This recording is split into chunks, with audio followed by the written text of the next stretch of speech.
Kara Shalom everyone, and welcome to another episode of the audio Bible on the Bible journey. We are reading from chapter 9 of Genesis today, and it will be chapter 9 and 10. And in chapter 10 we have a whole series of the names of the descendants of the children of Noah. So I am going to try to read all of these very difficult names, but please forgive me if I butcher them. I will do my best. It is very important to listen to the descendants, the lists of descendants, because like I said previously, the golden cord of Jesus Christ is woven right through these descendants.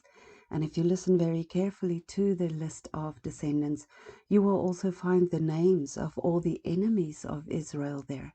So have a listen and follow through while I read. Genesis chapter 9.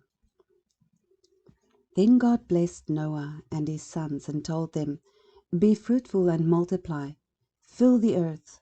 All the animals of the earth, all the birds of the sky, all the small animals that scurry along the ground, and all the fish in the sea will look on you with fear and terror. I have placed them in your power. I have given them to you for food, just as I have given you grain and vegetables. But you must never eat any meat that still has the lifeblood in it. And I will require the blood of anyone who takes another person's life.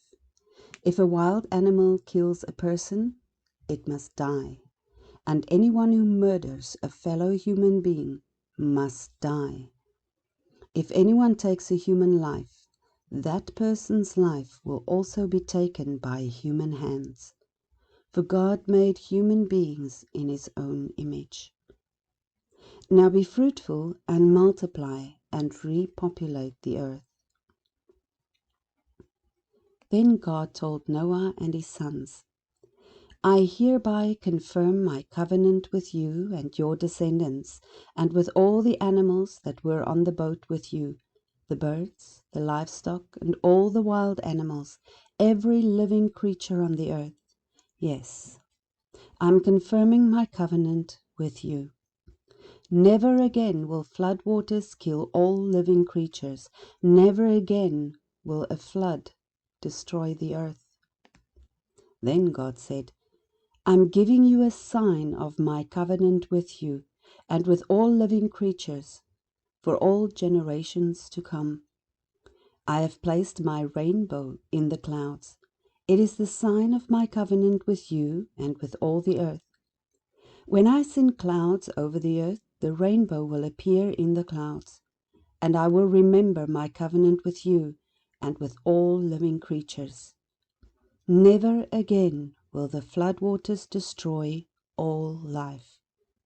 When I see the rainbow in the clouds, I will remember the eternal covenant between God and every living creature on earth."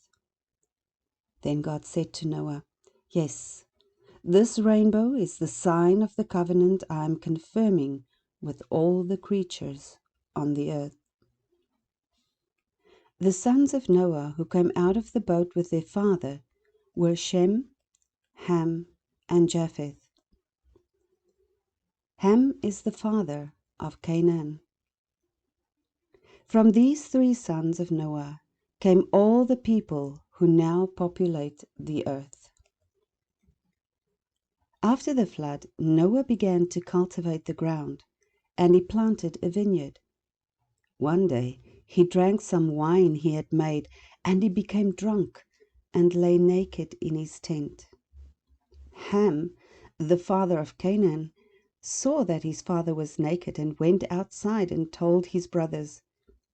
Then Shem and Japheth took a robe, held it over their shoulders, and backed into the tent to cover their father.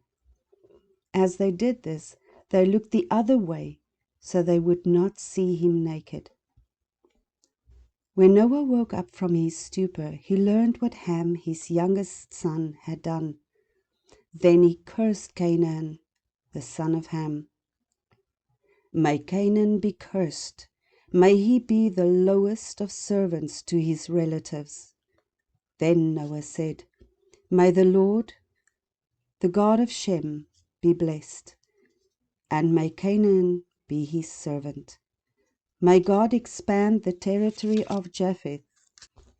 May Japheth share the prosperity of Shem, and may Canaan be his servant.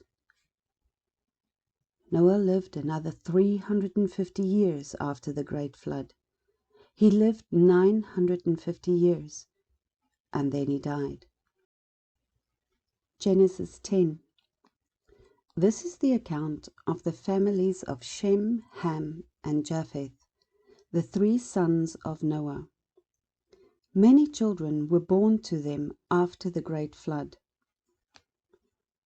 The descendants of Japheth were Gomer, Magog, Madai, Javan, Tubal, Meshech, and Tiras. The descendants of Gomer were Ashkenaz, Riphath, and Togarmah. The descendants of Javan were Elisha, Tarshish, Kittim, and Rodanim. Their descendants became the seafaring peoples that spread out to various lands, each identified by its own language, clan, and national identity. The descendants of Ham were Cush, Mizraim, Put, and Canaan. The descendants of Cush were Sheba, Havilah, Sabta, Ramah, and Sabtika. The descendants of Ramah were Sheba and Dedan. Cush was also the ancestor of Nimrod, who was the first heroic warrior on earth. Since he was the greatest hunter in the world, his name became proverbial. People would say, "This man is like Nimrod, the greatest hunter in the world." He built his kingdom in the land of Babylonia, with the cities of Babylon, Erech, Akkad, and Calneh. From there he expanded his territory to Assyria, building the cities of Nineveh, Rehoboth-ir, Calah, and Resen, the great city located between Nineveh and Calah. Mizraim was the ancestor of the Ludites, Anamites, Leabites, Naphtuhites, Pathrusites, Cashluhites, and the Caphtorites, from whom the Philistines came. Canaan's oldest son was Sidon, the ancestor of the Sidonians. Canaan was also the ancestor of the Hittites, Jebusites, Amorites, Girgashites, Hivites, Arkites, Sinites, Arvadites, Semarites, and Hamathites. The Canaan clans eventually spread out, and the territory of Canaan extended from Sidon in the north to Gerar and Gaza in the south, and east as far as Sodom and Gomorrah, Admah and Zeboim near Lasha. These were the descendants of Ham, identified by clan, language, territory, and national identity. Sons were also born to Shem, the older brother of Japheth. Shem was the ancestor of all the descendants of Eber. The descendants of Shem were Elam, Ashur, Arphaxad, Lud, and Aram. The descendants of Aram were Uz, Hul, Gether, and Mash. Arphaxad was the father of Shelah, and Shelah was the father of Eber. Eber had 2 sons. The first was named Peleg, which means division, for during his lifetime the people of the world were divided into different language groups. His brother's name was Joktan. Joktan was the ancestor of Almodad, Shelef, Hazarmaveth, Jerah, Hadoram, Uzal, Dikla, Obal, Abimael, Sheba, Ophir, Havilah, and Jubab. All these were descendants of Joktan. The territory they occupied extended from Mesha all the way to Sephar in the eastern mountains. These were the descendants of Shem, identified by clan, language, territory, and national identity. These are the clans that descended from Noah's sons, arranged by nation according to their lines of descent. All the nations of the earth descended from these clans after the great flood. Now, this was rather a mouthful of very difficult words, but I hope that you could follow through with me, because all these descendants of Noah are very important to our Christian history. In our next episode, we will start with Genesis chapter 11, where we talk about the Tower of Babel. I do hope that I will see you there, and please have a wonderful, blessed day. Vaya con Dios.